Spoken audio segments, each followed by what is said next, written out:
Voltamos. Pô, a conversa tá boa. A conversa tá muito boa. Então, mas era esse processo que eu estava falando, que é o processo que pode gerar esse discipulado que engaja as pessoas na vida da comunidade onde eles estão. Uhum, Né? No processo de discipulado, as pessoas precisam uhum, aprender a ler as escrituras, mas também precisam aprender a ler o contexto onde elas estão inseridas. E fazer essa conexão do contexto com as escrituras, é isso que vai dar senso de missão, senso de propósito para a igreja numa comunidade, seja ela de que natureza for, do ponto de vista econômico, social. Né?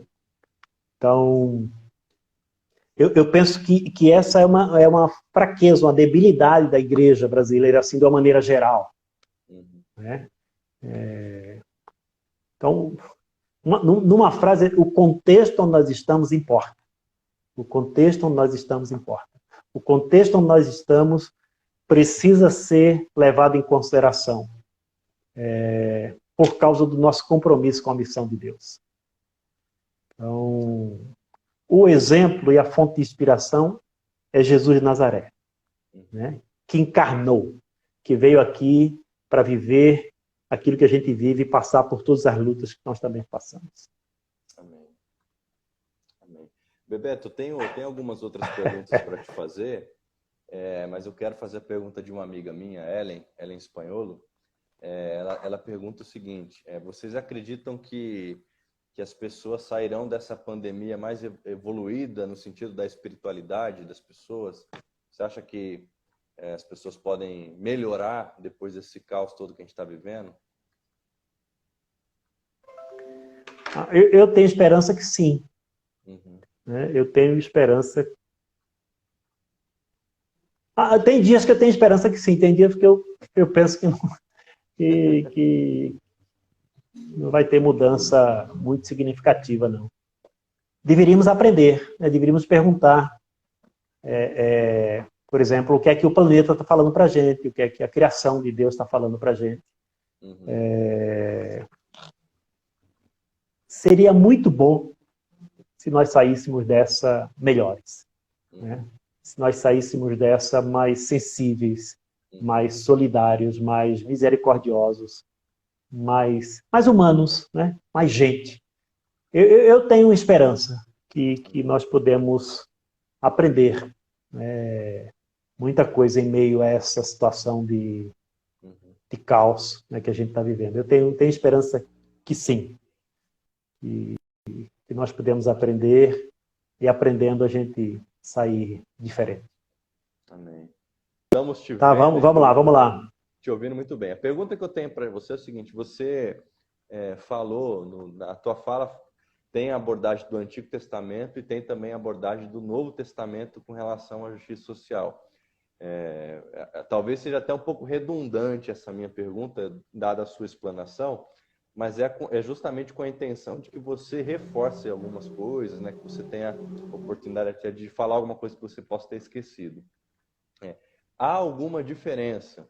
Há alguma diferença da justiça social do Antigo Testamento para a justiça social do Novo Testamento? Por quê? Se há ou não há, por quê? Na minha concepção, não há diferença. Justiça é justiça. A Bíblia é uma só, o Deus é um só. Eu não consigo ver Deus fazendo esses compartimentos que nós conseguimos, que nós fazemos. Se a gente observar, por exemplo, o Antigo Testamento, a gente vê os profetas dirigindo a sua mensagem aos poderosos do ponto de vista político, mas também os poderosos religiosos, né? Quando eles estavam com canalice, né? Quando eles estavam usando o nome de Deus, né, para legitimar a opressão. Né? Então, a gente olha para o Antigo Testamento e a gente vê os profetas dirigindo a mensagem deles a esses poderosos, e essa mensagem dos profetas tinha como objetivo transformar as situações de opressão, de conflito e de morte em libertação, paz e vida. Essa era a mensagem dos profetas dirigida poderosos que oprimiam, sobretudo o pobre, a viúva, o órfão e o estrangeiro. Né? Dá uma olhada nesses quatro, eu falo que é o quarteto da vulnerabilidade. Né? Deus tem um olhar diferente para essas pessoas. Eu já falei aqui hoje, né? Talvez o movimento, a gente chega, a gente sai, mas Deus toma partido pelo mais fraco. Deus ama todos. Deus ama todos. Nós não temos a menor dúvida disso. Mas eu sempre falo assim, mas ele tem uma quedinha pelo mais fraco. Né? Ele tem uma quedinha pelo mais fraco. Assim, como eu já disse, se tiver alguém na condição de opressor e alguém na condição de oprimido, Deus fica do lado do oprimido. Então ele tem uma quedinha pelo mais fraco. Então, no Antigo Testamento, os profetas abrem a sua boca porque havia injustiça na sociedade. E ele abre a boca e proclama a vontade de Deus para o mundo e para a sociedade, para o seu povo, chamando esses poderosos para a conversão.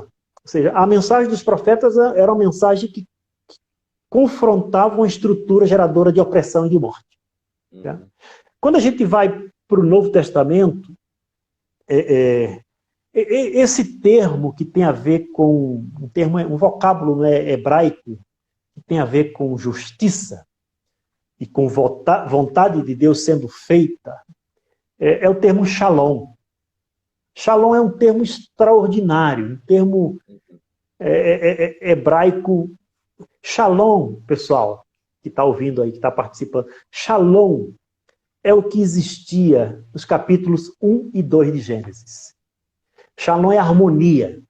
Harmonia do ser humano com o seu Criador, a harmonia do ser humano com o seu próximo, a harmonia do ser humano consigo mesmo e a harmonia do ser humano com a criação de Deus. Isso é Shalom. Antes do pecado, né, nos capítulos 1 e 2 de Gênesis, o que existia ali era um ambiente de Shalom, um ambiente harmonioso. E a harmonia não era só a harmonia do ser humano com o Criador. Era do ser humano com o Criador, mas também consigo mesmo, com o seu próximo e com a criação. É por isso que a missão de Deus é integral. Porque ela abarca a totalidade da vida. E ela visa restaurar tudo aquilo que foi afetado pela queda. O que é que foi afetado pela queda? Foi só a relação do homem com o Criador? Não. Foi afetado pela queda a relação do homem consigo mesmo, a relação do homem com o seu próximo e a relação do homem com a criação de Deus. Então, Jesus de Nazaré, ele só é redentor se ele conseguir redimir tudo aquilo que foi atingido pela queda. Se ele redimir só a relação do homem com o Criador, ele não é redentor. Então ele vem para redimir todas as coisas. Deus, por meio de Cristo, está reconciliando o cosmos, o mundo consigo mesmo. Então, então, o que a gente sabe de Shalom é um vocábulo tão rico que naquela primeira tradução e mais antiga tradução do hebraico para o grego, a Septuaginta, né, são usados 25 palavras para definir Shalom, assim, 25 significados. Né? Shalom é vida, Shalom é saúde, Shalom é bem-estar material e espiritual, Shalom é harmonia com Deus, Shalom é prosperidade. Então, esse termo que tem a ver com a vontade de Deus sendo feita e gerando harmonia, igualdade e justiça social, no Antigo Testamento é Shalom, no Novo Testamento é vida plena. Esse termo é o termo que Jesus usa quando vem falar a respeito da sua missão no mundo. Em João capítulo 10, verso 10, eu vim para que todos tenham vida e a tenham de maneira plena. Vida plena é Shalom. Vida abundante, né? Algumas versões falam de vida abundante. Então, esses termos que apontam para a justiça, que tem a ver com a vontade de Deus sendo feita, o termo Shalom e o termo vida plena, eles se encontram. Por isso, para mim, não há diferença entre essa justiça social que a gente observa no Antigo Testamento e a justiça social no Novo Testamento. Né? Certo. Shalom para todos e vida plena para todos. Essa é a vontade de Deus. Bebeto, Justiça social assim, brilhante tudo isso que você tem falado, mas é inevitável a gente também conversar e tentar refletir sobre isso. Ela é muito mal interpretada. As pessoas, elas tentam trazer todo tipo de dubiedade para algo que não tem dubiedade, que é muito claro como você está explicando para a gente. Um exemplo disso é essa pergunta que as pessoas, essa afirmação que muita gente fala, né, que justiça social é coisa de marxista, é coisa de comunista, é coisa de esquerdista. Por que você acha que ainda existe essa percepção?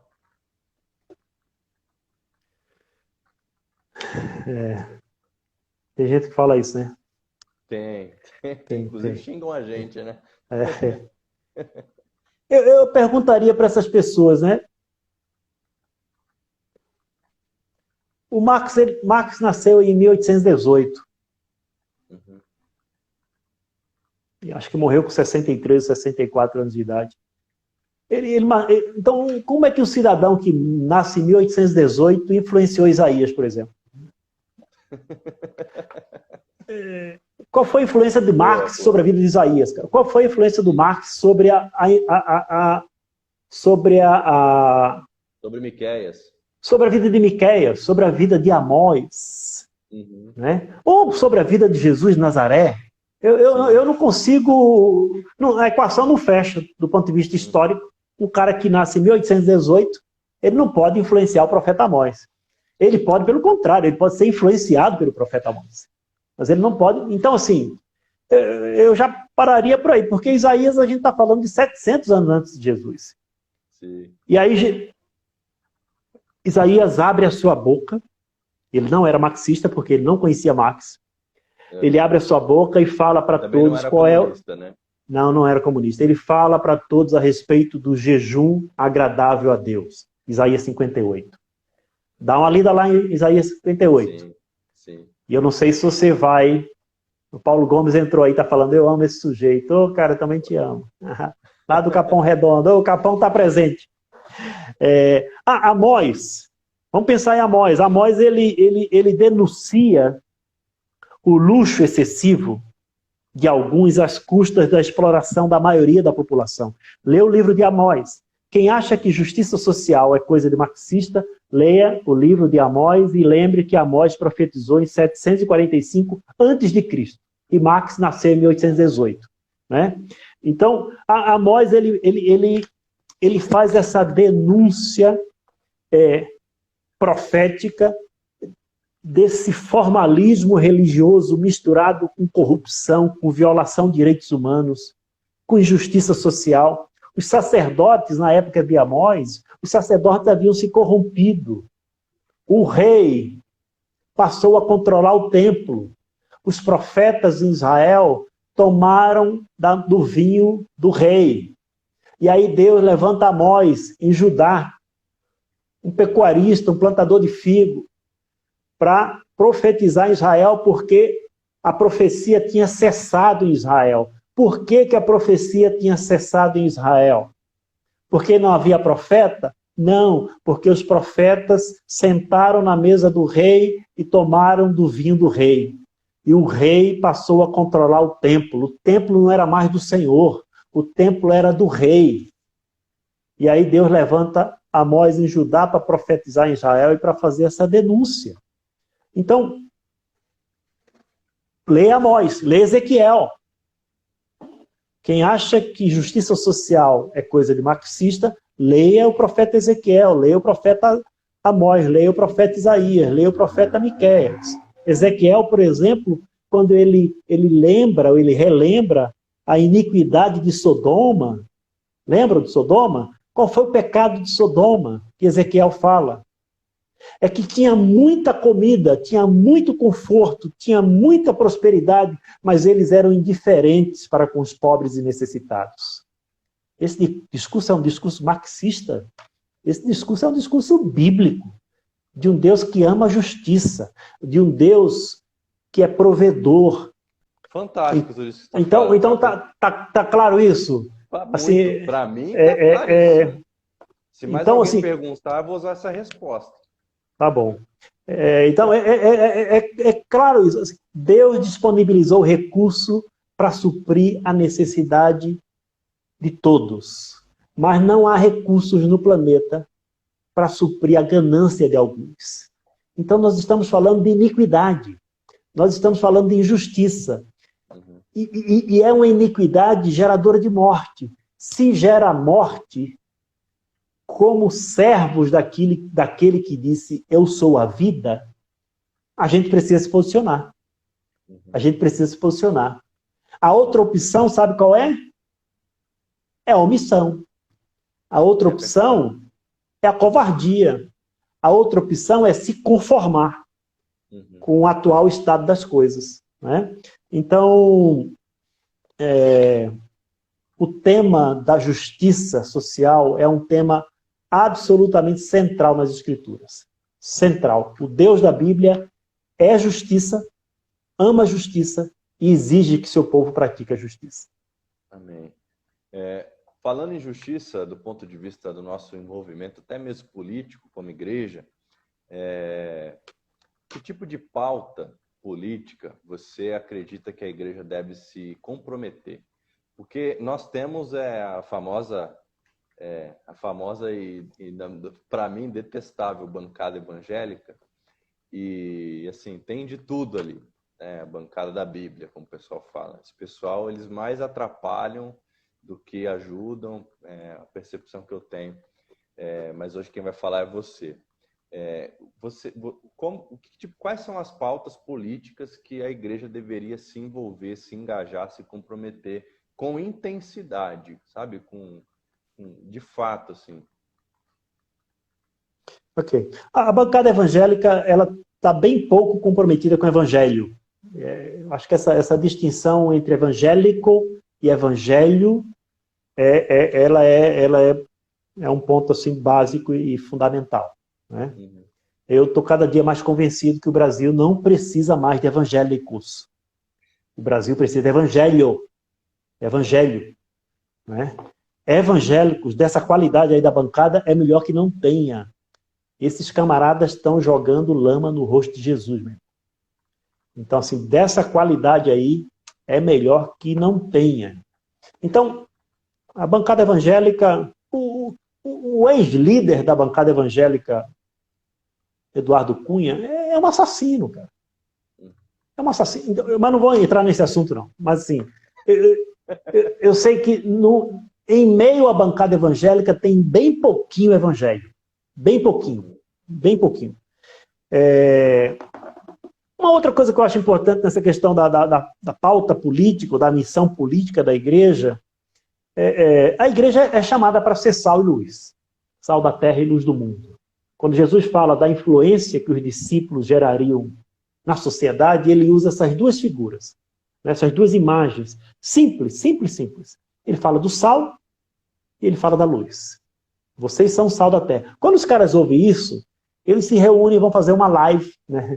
Não. Eles não vão fazer conferência, não vão fazer congresso em missões, não vão para Águas de Lindóia, nada disso.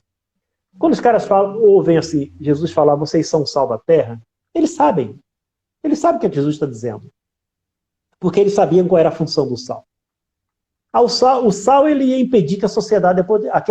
O sal impede que a comida apodreça. Se eu sou o sal da terra, a nossa presença na terra vai impedir que a sociedade apodreça. Então, Itaperuçu não pode apodrecer, porque tem sal em Itaperuçu. E onde tem sal, o alimento é preservado. Não é? Onde tem sal, o alimento é preservado. Uma outra função do sal é realçar o sabor do alimento. Onde tem sal, o alimento não apenas é preservado, onde tem sal, o sabor do alimento é realçado. Ou seja, a presença dos discípulos de Jesus na cidade torna a cidade um lugar melhor para se viver. Então, onde tem crente, seguidor de Jesus, discípulo de Jesus de Nazaré, onde tem evangelho, a cidade não apodrece. Onde tem evangelho, aquele lugar torna-se um lugar melhor para se viver. E Jesus fala, vocês são a luz do mundo. Vocês são a luz do mundo. E a luz ilumina. Não tem muita discussão sobre isso. A luz ilumina. Ela dissipa as trevas. E aí é muito interessante. Então não se pergunta se o discípulo deve ou não deve brilhar na sociedade. O discípulo tem que brilhar porque a luz existe para brilhar. Jesus faz uma associação que eu acho belíssima e riquíssima entre o brilho do cristão na sociedade, ou o reflexo do brilho dele no cristão, na sociedade. Jesus faz uma associação entre esse brilho do cristão na sociedade e a prática das boas obras.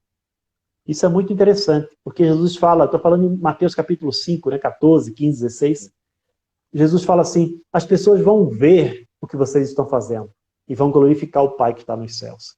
Eu acho tão interessante que Jesus não fala as pessoas vão ouvir, ele diz as pessoas vão ver. Eu tenho visto mais gente se aproximar da fé por aquilo que vê do que por aquilo que ouve. Eu sei que a fé vem pelo ouvir, tem tudo isso, né? Paulo fala sobre isso. Mas tem muita gente mais se aproximando da fé pelo que vê do que pelo que ouve. Porque o discurso, se não tiver ação concreta, ele cai no vazio, ele não tem eco. Né? Se o discurso é um e a prática é outra, se a gente fala de amor e a gente discrimina, esse discurso não vale nada. Se a gente fala de misericórdia e a gente fala ao mesmo tempo que bandido bom é bandido morto, esse discurso é falso, é mentiroso, ele repele as pessoas.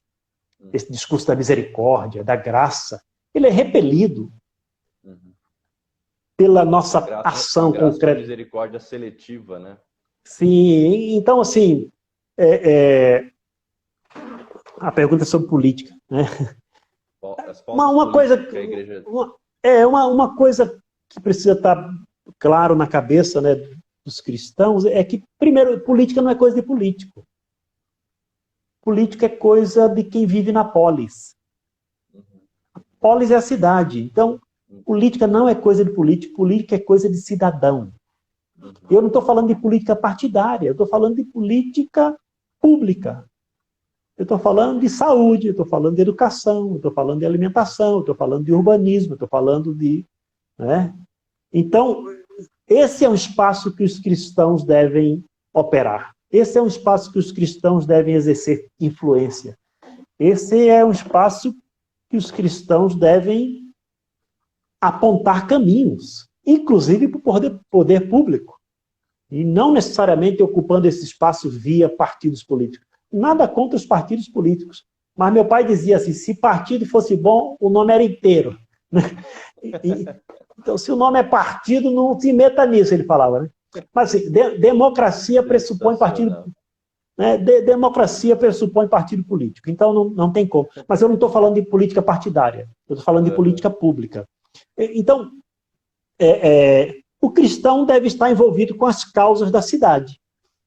Porque ele é um ser político, ele é um ser que vive na polis. Né? Então, que pautas? Qualquer pauta que esteja relacionada com a defesa, com a promoção da vida, com a defesa e a promoção da verdade, com a defesa e a promoção dos direitos humanos, com a defesa e a promoção da justiça, com a defesa e a promoção da dignidade humana, com a defesa e o cuidado com a criação de Deus. Qualquer uma dessas pautas são pautas que devem estar na agenda da igreja. Se a igreja consegue detectar no seu bairro que o direito da criança de ter escola perto de casa está sendo violado, a igreja deve se mobilizar de alguma forma para defender o direito dessa criança. Se a igreja está num contexto onde existe uma tentativa, por exemplo, uma coisa concreta, não vou nem contar a história que o tempo já estourou, mas a gente vivenciou uma experiência em Itaperuçu da tentativa de instalação de um aterro sanitário em cima de uma região de aquífero. A cidade de Itaperuçu está em cima da água mineral. Né? Então, essa ação é uma ação criminosa. E você colocar uma atividade potencialmente poluidora em cima de uma região de abastecimento público, né? Essa agenda é uma agenda de morte. Essa política de criar um aterro sanitário em cima de um aquífero, essa política é uma política de morte, né? É uma necropolítica, uma política que gera morte, que gera doença, que gera miséria, Então, como igreja de Jesus nessa cidade, nós precisamos nos posicionar. Filiando a um partido? Não. Se posicionando como cidadão, dizendo não. Existe uma lei que protege esse território. E aqui é uma comunidade pobre, mas a lei vale para os pobres. E nós queremos que essa lei seja respeitada. E a gente vai brigar. E a gente vai brigar e vai para o confronto. Vai para o confronto. Então, essa pauta é uma pauta que deve estar na agenda da igreja. Qualquer pauta que tenha a ver com a defesa da dignidade humana, com a defesa da vida, com a promoção da justiça, com cuidado com a criação. Qualquer uma dessas pautas são pautas políticas que a igreja deve estar envolvida. Eu penso que a gente precisa voltar a ser protestante que protesta. Bebeto, a gente está caminhando para a reta final aqui. Cara, se deixar, eu varo a noite conversando com você. Vai ficar só nós dois daqui a pouco. Eu acho que daqui a pouco não vai ter mais ninguém. Se bem que ainda a gente tem muita gente assistindo. Duas perguntas em uma, tá? Direitos humanos é para quem? E por que ainda existe tanta gente passando fome? Uma resposta breve para essas duas perguntas. Breve. Direitos humanos é só para aqueles que foram criados à imagem e semelhança de Deus. Só. O resto fica fora. Mas todos aqueles que foram criados à imagem e semelhança de Deus, direitos humanos é para eles. Tá? Então, objetivamente é isso. Por que a gente passa fome? Por causa da injustiça. Por causa da desigualdade. Não é falta de alimento.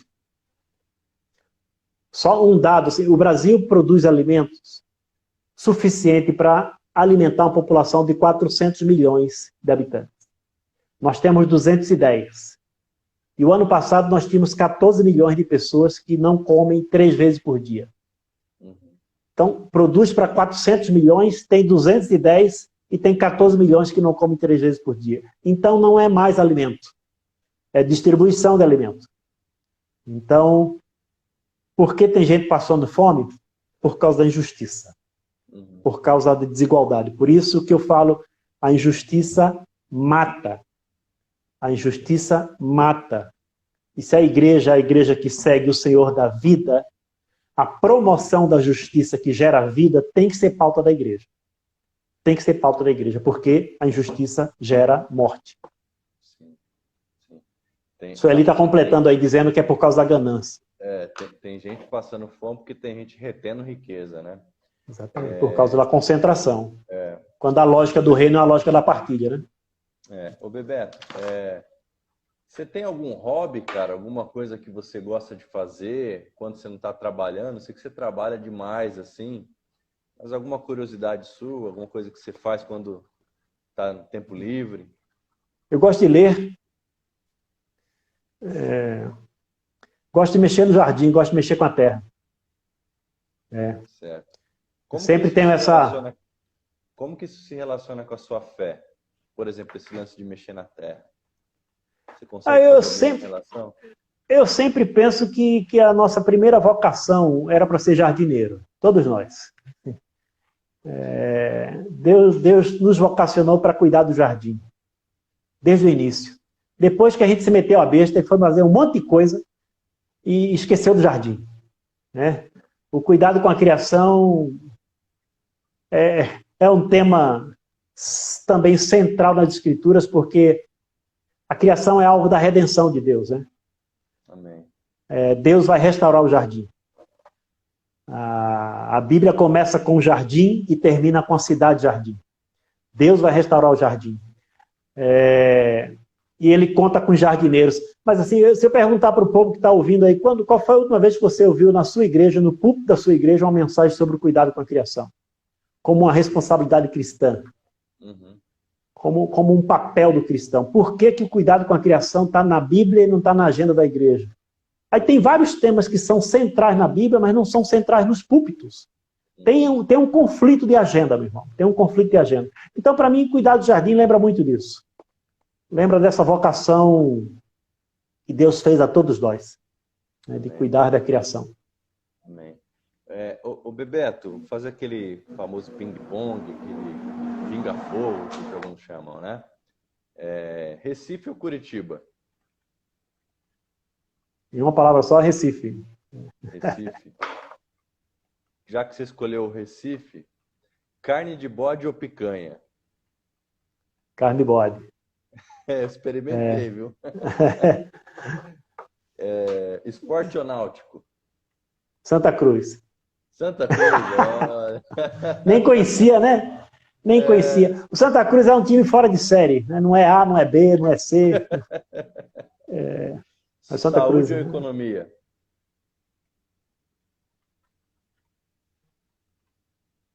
Saúde. Saúde, que gera economia.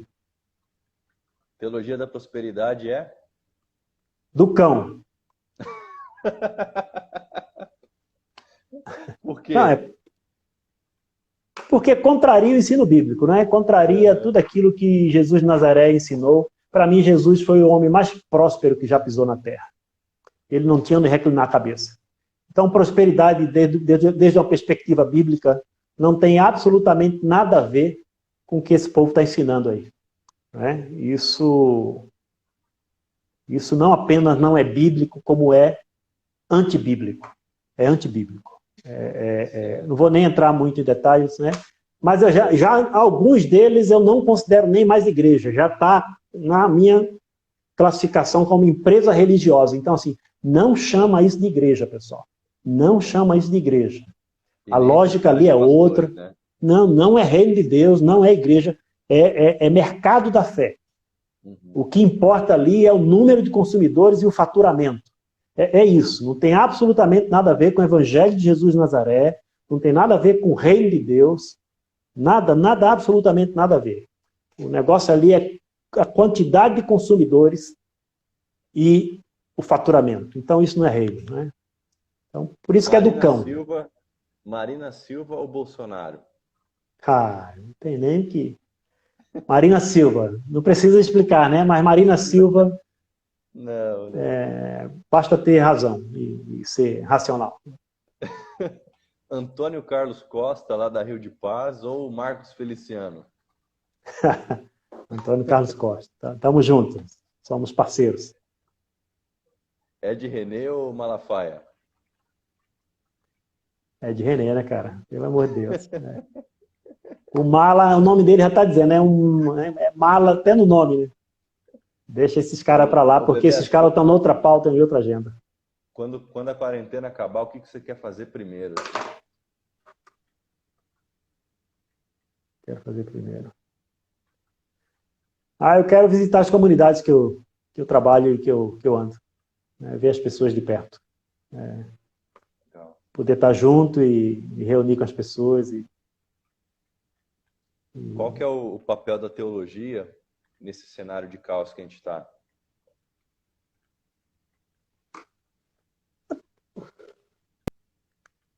Para mim, a teologia, ela deve estar a serviço da missão. Você é melhor para responder porque você é teólogo, mas a teologia deve estar a serviço da missão. Quem me dera. Então, a teologia... Você é uma enciclopédia, você tem um HD. A Fernanda estava falando aqui, ela comentou a Feira aqui, minha esposa. Eu queria ter o HD do Bebeto.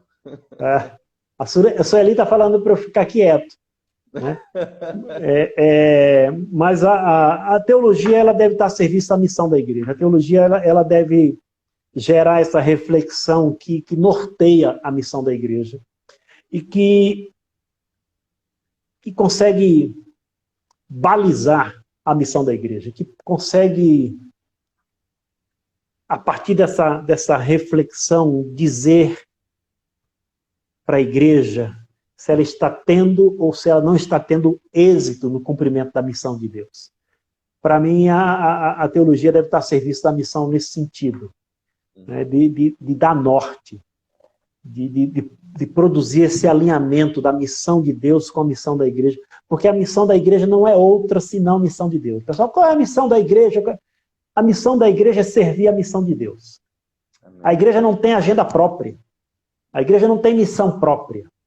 Jesus não tinha agenda própria. Mesmo. Jesus fala, o filho não faz nada de si mesmo. O filho só faz aquilo que ele vê o pai fazer. João capítulo 5, verso 19. Jesus não tinha agenda própria, a agenda dele era a agenda do Pai.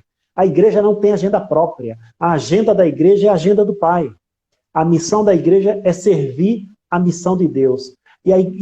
Para mim, a teologia deve estar a serviço da missão da igreja no sentido de dar norte e de estabelecer parâmetros e que vai ajudar a igreja a avaliar os seus êxitos, mas também avaliar os seus fracassos, olhando a partir dessa perspectiva da missão de Deus. Eu não estou falando de sucesso de muita gente, muita grana, porque eu sei que tem gente medindo se a igreja está tendo sucesso ou não na sua missão, usando 2 indicadores que são indicadores do mercado, né? Se tem muita gente e muita grana. Você vai a alguns ambientes que as pessoas estão sempre com essa pergunta. Se você é pastor, você vai ouvir isso, né? Quantos membros tem lá? Eu costumava responder, eu falei, eu não sei. E eu sei lá quantos membros tem na igreja, eu tenho que fazer, rapaz. Eu vou ficar contando quantas pessoas tem na igreja. Isso é coisa que não tem o que fazer, né? E a segunda pergunta que os caras fazem é assim, como é que está a arrecadação? Esses são os 2 indicadores de bênção e de missão exitosa da igreja na cabeça de muitos líderes. Se tem muita gente e muita grana. Isso não tem absolutamente nada a ver com o evangelho de Jesus de Nazaré. Nada a ver. Isso tem a ver com mercado. Isso tem a ver com mamon.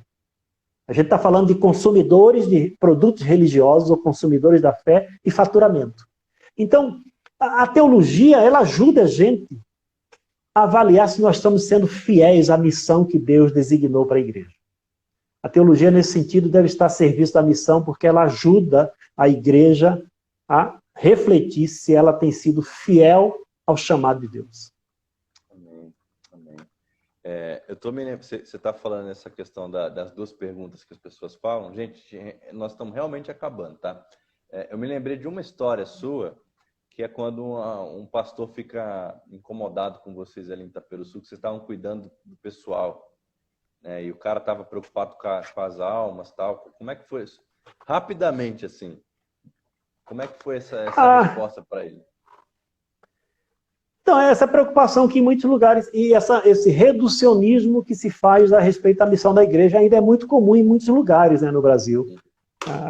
Você perguntar qual é a missão da igreja, a pessoa responder assim, a salvação das almas. Eu costumo dizer que eu morro de medo de alma. Assim, se eu ver uma alma aqui, tá escuro aqui na rua já, se eu encontrar uma alma ali, eu vou dar um corridão, eu não quero conversa com alma. O nosso negócio é com gente, né? Mas o ser humano tem alma, mas não é alma. Teve um cara que te confrontou sobre isso, né? Foi. Aí a minha resposta é bem objetiva.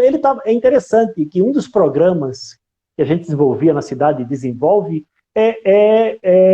uma escola, né? Um colégio, hoje, sim, até de ensino médio, que vai do berçário até o ensino médio, né? E esse cidadão estava levando o neto dele para o colégio. E aí, na porta do colégio, ele me fala, é muito bacana o trabalho que vocês fazem, mas não tem nada a ver com a salvação da alma. E eu respondi para ele assim, falei, meu irmão, você cuida das almas e manda as pessoas para aqui, porque a gente cuida de gente, o nosso negócio é com gente, cara. Manda o teu netinho para cá e fica lá cuidando das almas, porque eu não tenho mais tempo para discutir com esse pessoal, cara. Né? É o cara que você vai dar o pão, aí o cara fala assim, mas o pão é material. Uhum. Eu estou questionando se o pão é material. O pão é material para quem, meu irmão? O pão é material para quem está com a barriga cheia, meu irmão. Para quem está com a barriga vazia, o pão é espiritual, cara. Então para com essa conversa mole, né? De reduzir a missão de Deus ao perdão dos nossos pecados e nos levar para o céu. Aí eu pergunto para os caras, depois que você foi perdoado, você continua comendo? Não, continua. Mas você falou que o propósito de Deus para a tua vida é te levar para o céu, perdoar os teus pecados. Você continua comendo? Alguns comem até mais, né? Come, né? Na mesa quem manda não é o Senhor, não. Eu pergunto, você foi perdoado, foi reconciliado com Deus, continua estudando? Continua estudando. Então você precisa de educação, além de perdão de pecados. Você precisa de trabalho? Precisa de trabalho além de perdão dos seus pecados. Você precisa ir ao médico às vezes? Eu preciso ir ao médico. Então você precisa ter acesso ao sistema de saúde, além do perdão dos pecados. Estão entendendo? Então, essa dicotomia, que é coisa do helenismo, né, da cultura grega, não tem absolutamente nada a ver com o evangelho. Jesus olha para o ser humano como um ser integral, que tem alma, mas não é alma. Ele tem necessidades espirituais, ele tem necessidades físicas, tem necessidades emocionais. Então, assim, eu já saí para dar pão para morador em situação de rua, para homens em situação de rua. E fui criticado no meio do caminho por um crente que fala, vocês só sabem dar o pão material, vocês não pregam o evangelho. Eu falei, meu irmão, que é isso, rapaz? Vamos com a gente. Aí o cara... E aí você entrega o pão e um café com leite para um morador de rua. Sabe o que o cara fala? O cara fala assim, irmão, foi Deus que mandou você aqui. Sim. Porque a gente estava com fome. Então, para esse cara que me confrontou no meio do caminho, de barriga cheia, o pão é material. Para o cara que está jogado na rua com fome, o pão é espiritual, meu irmão. Então, assim, o que eu falei para esse irmão foi isso, né? Cuida das almas e manda as pessoas, que a gente... Não, esse negócio é com gente. Não quero conversa com alma. Corpo sem alma corpo sem alma é fantasma. E o corpo sem alma é defunto, né? Eu não trabalho com defunto, não tenho ministério com funerária. Né? E alma sem corpo é fantasma, né? É fantasma, também não acredito. Né? Então, nosso negócio é com gente. Né? Então, é esse evangelho que a gente tem vivido. E eu acredito que esse é o evangelho que Jesus nos chamou para viver. Né? A nossa referência é Jesus, pessoal. Falar de missão da igreja, coloca os olhos em Jesus. Como é que ele fez? Amém. Como é que ele fez? Você olha como ele fez e você imita ele. Né? Esse é o nosso chamado. Amém. Última pergunta. Na verdade, assim, algo para você compartilhar para a gente encerrar mesmo, é a última.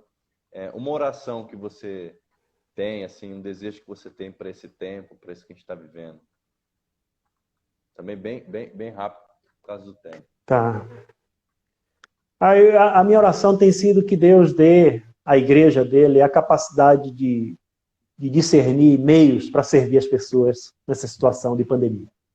Nós não podemos nos omitir e nós estamos tendo uma oportunidade, meu irmão, meus irmãos e irmãs, estamos tendo uma oportunidade de ser igreja para além do domingo. Nós estamos tendo uma oportunidade de ser igreja para além do templo. Nós estamos tendo a oportunidade de ser igreja para além do púlpito e para além do pastor. Então, eu tenho orado para que a gente aproveite essa oportunidade de servir as pessoas, de se aproximar das pessoas e de servi-las em meio ao sofrimento. Essa é a vocação da igreja. A igreja é, por natureza, uma comunidade diaconal. A igreja é uma comunidade de serviço. Porque ela serve um diácono, ela segue um diácono, ela segue aquele que não veio para ser servido, mas para servir. A minha oração tem sido essa, Ranieri, que Deus nos ajude como igreja para além do domingo, para além do púlpito, para além do pastor, para além do templo, que a gente seja igreja que serve, igreja que se aproxima daquele que está sofrendo, igreja que não é nada mais, nada menos do que um canal pelo qual as bênçãos de Deus alcançam aquele que está sofrendo. Amém. É só isso, um canal pelo qual as bênçãos de Deus alcançam aqueles que estão sofrendo. Amém? Essa é a minha oração. Amém. Obrigado pela oportunidade, e eu sabia que não ia ser em 1 hora. Cara, que privilégio. Agora que o Ademir entrou aqui, nosso amigo. Ô, Ademir. Bem-vindo. Tchau. O pessoal pergunta, assim, já fiz a última pergunta. Você mencionou um livro que você indicou. Qual é o livro mesmo? Eu indiquei Ouça o Espírito, Ouça o Mundo, do John Stott. John Stott, certo. Eu estou lendo um livro, não sei se você já leu, Bebé. Acredito que sim. Justiça Generosa, do Tim Keller. Sim, do Tim Keller, muito bom. Uhum. Também é um livro bem legal. Ministério de Misericórdia também. Ministério de Misericórdia, do Tim Keller. Missão Integral, do René Padilha. O Discípulo Radical, do John Stott. A Igreja Autêntica, do John Stott. Pode anotar aí que Vale a pena. Tem um livro que eu não sei se você leu também, eu li na época do seminário, a Igreja, Ação Social à Luz da Igreja Primitiva, do livro de Vanderlei de Anastácio. Um livro muito legal também, muito bom, vale a pena a leitura. A capa dele é um pão partido, assim, vale a pena. Gente, obrigado pelo tempo que vocês prazer. A gente aqui. Foram quase 2 horas de que é isso, cara. Bebeto, cara, eu te amo demais, assim, muito obrigado pela maneira como você, Sueli e sua família, né, nos recebeu tão amorosamente. Obrigado. Muito feliz por você ter aceito esse convite, muito feliz por todo mundo que compartilhou. Daqui a pouco vai rolar uma vigília se a gente não parar. Cara, obrigado. Deus te abençoe. Amém, amém. Deus te abençoe. Obrigado mesmo. Te amo demais. Foi um prazer. Obrigado a todos aí que participaram. Vai ter outras oportunidades aí. Deus abençoe.